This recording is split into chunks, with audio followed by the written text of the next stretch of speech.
प्रायश्चित प्रकरण में महापातकों के प्रायश्चित का विधान तथा अन्य उपपातकों से शुद्धि का उपाय। व्यास जी ने कहा, सुरापान करने वाले द्विजतमों को अग्नि के समान वर्ण वाली प्रतप्त अति उष्ण सुरा का स्वयं पान करना चाहिए। उससे शरीर के दग्ध होने पर वो पाप से मुक्त हो जाता है। अथवा अग्नि के समान रंग वाला अति उष्ण गोमूत्र का या गोबर का रस अथवा गौ का दुग्ध, धृत या जल पीने पर द्विज पाप से मुक्त हो जाता है। उस सुरापान जन्य पाप के शमन के लिए जल से भीगा वस्त्र धारण कर तथा प्रयत्न पूर्वक नारायण हरि का ध्यान कर पुनः ब्रह्महत्या संबंधी प्रायश्चित व्रत का पालन करना चाहिए।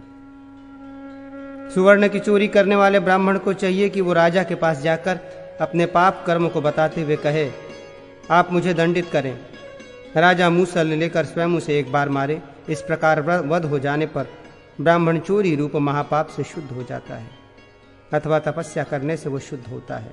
मूसल अथवा खैर की लकड़ी की लाठी और दोनों और तीक्ष्ण धार वाली शक्ति या लोहे का दंड कंधे पर लेकर उस पापयुक्त ब्राह्मण को राजा के पास केश खोले दौड़ते हुए जाना चाहिए और उसे अपने उस पाप कर्म को बताते हुए कहना चाहिए कि मैंने ये कर्म किया है, आप मुझे दंड दें। दंड से अथवा यथा शास्त्र प्रायश्चित पूर्वक शरीर परित्याग कर देने से सुवर्ण चोरी रूप पाप कर्म से मुक्त हो जाता है। उसको दंडित न करने से तो राजा चोर का पाप स्वयं प्राप्त कर लेता है। तपस्या द्वारा सुवर्ण की चोरी से उत्पन्न पाप को दूर करने की इच्छा रखने वाले द्विज को चाहिए कि वो चीर फटे वस्त्र धारण करके जंगल में जाकर ब्रह्महत्या संबंधी प्रायश्चित व्रत का पालन करे। अथवा अश्वमेघ यज्ञ संबंधी अवभृत स्नान करने से द्विज पवित्र हो जाता है। यह शुद्ध होने के लिए ब्राह्मणों को अपने भार के बराबर स्वर्ण दान करना चाहिए। अथवा सुवर्ण की चोरी करने वाले ब्राह्मण को उस पाप को दूर करने के लिए 1 वर्ष तक ब्रह्मचर्य व्रत का पालन करते हुए कृच्छ व्रत करना चाहिए। काम से मोहित होकर गुरु की भार्या के साथ गमन करने वाले ब्राह्मण को लोहे से बनाई गई कृष्णवर्ण की तप्त एवं उद्दीप्त स्त्री का आलिंगन करना चाहिए।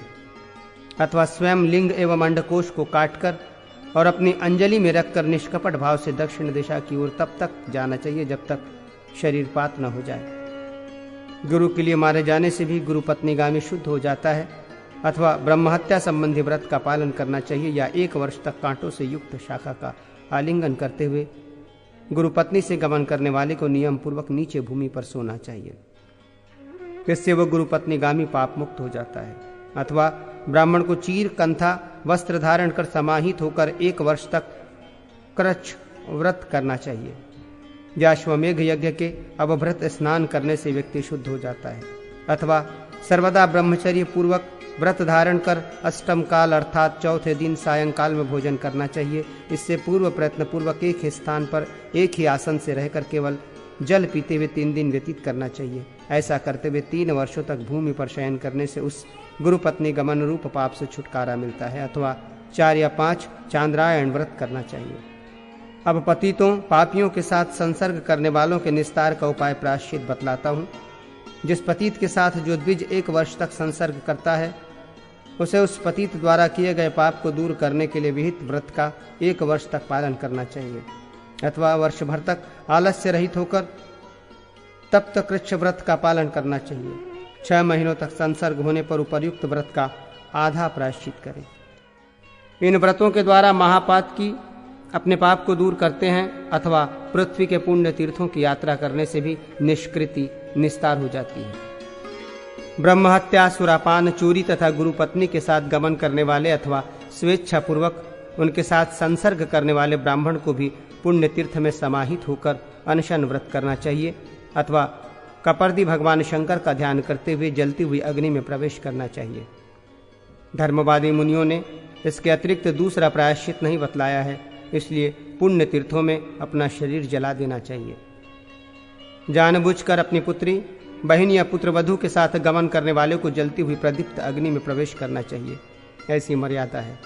मौसी, मामी, फूहा तथा भांजी के साथ गमन करने पर कृच्छ्फ तथा अतिकृच्छ्फ नामक व्रतों को करना चाहिए और इन पापों की शांति के लिए जगद्योनि अनादि निधन परमदेव का ध्यान करते हुए चांद्रायण व्रत करना चाहिए। भाई की पत्नी के साथ सहवास करने पर उस पाप की शांति के लिए अच्छी प्रकार समाहित मन होकर 4 अथवा 5 चांद्रायण व्रत करना चाहिए। फुआ की लड़की, मौसी की लड़की अथवा मामा की लड़की के साथ गमन करने पर चांद्रायण व्रत करना चाहिए। मित्र की पत्नी तथा साली के साथ सहवास करने पर 1 अहोरात्र उपवास करके तप्त कृच्छ व्रत करना चाहिए। रजस्वला के साथ गमन करने पर विप्र 3 रात में शुद्ध होता है और चांडाली के साथ गमन करने पर 3 तृप्त कृच्छ व्रतों के साथ शांतपन व्रत करने से शुद्धि होती है। अन्य किसी प्रकार से निष्कृति निस्तार नहीं कही गई है।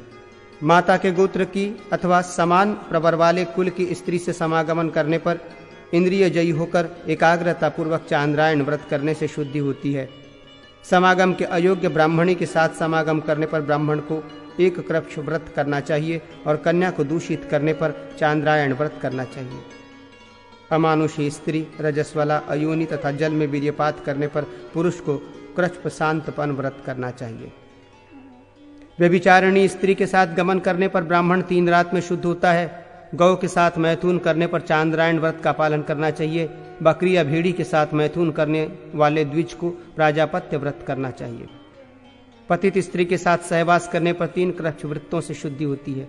पुलस्की शुद्रा में निषाद से उत्पन्न स्त्री के साथ गमन करने पर कृच्छ चांद्रायण व्रत करना चाहिए। नटी, नर्तकी, धोबिन, बांस के द्वारा तथा चर्म के द्वारा जीविका निर्वाह करने वाली स्त्री के साथ मैथुन करने पर चांद्रायण व्रत करना चाहिए।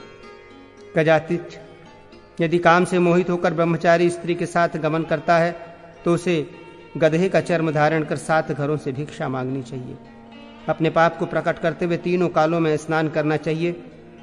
इस प्रकार 1 वर्ष तक करने से वो इस पाप से मुक्त हो जाता है। अवकृणी ब्रह्मचर्य व्रत से च्युत सन्यासी या ब्रह्मचारी ब्राह्मण के कथनानुसार संयम पूर्वक 6 मास तक ब्रह्महत्या संबंधी व्रत करने से इस पाप से मुक्त हो जाता है। यदि 7 अहोरात्र तक समर्थ रहने पर भी भिक्षाचरण तथा अग्निहोत्र न करें तथा बुद्धिपूर्वक अपने शुक्र वीर्य का परित्याग करे तो इस प्रकार का प्रायश्चित करना चाहिए। नदी तीर में अथवा तीर्थ में 1 वर्ष तक शांत भाव से पवित्रता के साथ प्रणव एवं महाव्याहृतियों से युक्त सावित्री गायत्री का निरंतर जप करें और भिक्षा मात्र से प्राप्त अन्न केवल रात्रि में ग्रहण करें। ऐसा करने से उपर्युक्त दोनों पापों से मुक्ति मिलती है। बुद्धिपूर्वक क्षत्रिय की हत्या करने पर ब्राह्मण को ब्रह्महत्या संबंधी व्रत का पालन करना चाहिए। अनचाहे क्षत्रिय की हत्या हो जाने पर 6 महीने तक 500 गायों का दान करना चाहिए अथवा स्वयं वन में रहते हुए 1 वर्ष तक एकाग्रता पूर्वक संयमित होकर प्राजापत्य, शांतपन अथवा तृप्त कृच्छ व्रत करना चाहिए। अनिच्छा पूर्वक वैश्य की हत्या करने पर 2 वर्ष तक ब्रह्महत्या संबंधी व्रत का पालन करना चाहिए तथा 1250 गायों का दान करना चाहिए अथवा कृच्छ या अति कृच्छ व्रत एवं चांद्रायण व्रत करना चाहिए। प्रमादवश शूद्र की हत्या करने पर इस पाप के शमन के लिए 1 वर्ष तक ब्रह्महत्या का व्रत करना चाहिए और 1125 गायों का दान करना चाहिए। क्षत्रिय, वैश्य, शूद्र इनमें से किसी एक का वध करने पर क्रमशः 8, 6 और 3 वर्ष तक ब्रह्महत्या संबंधी व्रत का पालन करना चाहिए। ब्राह्मणी की हत्या करने पर ब्राह्मण को 8 वर्ष तक ब्रह्महत्या के व्रत का पालन करना चाहिए।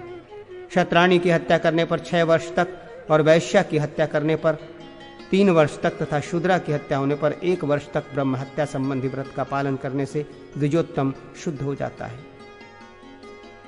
प्रमादवश वैश्य की स्त्री की हत्या करने पर द्विज को किंचित दान करना चाहिए। अंतजनों का वध होने पर चांद्रायण व्रत करना चाहिए अथवा भगवान ब्रह्मा ने पराक व्रत के द्वारा शुद्धि बतलाई है। मेढक, नकुल, कौवा, दंदशुक, हिंसक जंतु, चूहा अथवा कुत्ते की हत्या करने पर द्विज को व्रत के 16वें अंश का पालन करना चाहिए।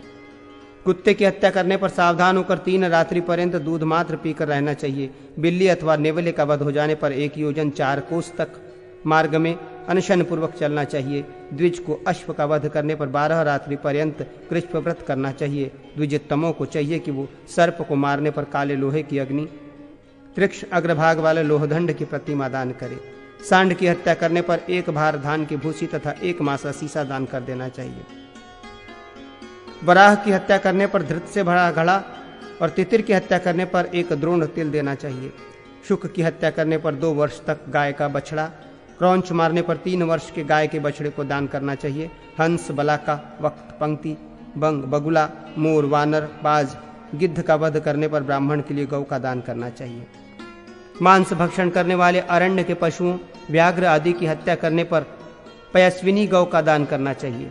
मांस न खाने वाले पशुओं, हरिण, खंजरीट आदि की हत्या करने पर गौ की बछड़ी का दान करना चाहिए तथा ऊंट का वध करने पर कृष्णलक का, घुंघची अर्थात रत्ती सुवर्ण का दान करना चाहिए। अस्थि वाले पशु पक्षी का वध करने पर ब्राह्मण को किंचित दान करना चाहिए और बिना अस्थि वाले पशु पक्षी का वध होने पर प्राणायाम करने से शुद्धि होती है। फलदार वृक्षों के काटने पर 100 ऋचाओं का जप करना चाहिए। गुल्म, बल्ली, लता तथा फूल वाले वृक्षों, अन्य सभी प्रकार के रस वाले फल तथा पुष्प देने वाले वृक्षों को नष्ट करने पर धृतपाशन करने से शुद्धि होती है। हाथी का वध करने पर तप्तकृच्छ व्रत करने से शुद्धि होती है। प्रमादवश गौ की हत्या करने पर चांद्रायण अथवा पराक व्रत करना चाहिए और जानबूझकर व्रत करने पर इस हिंसा का कोई प्रायश्चित नहीं है।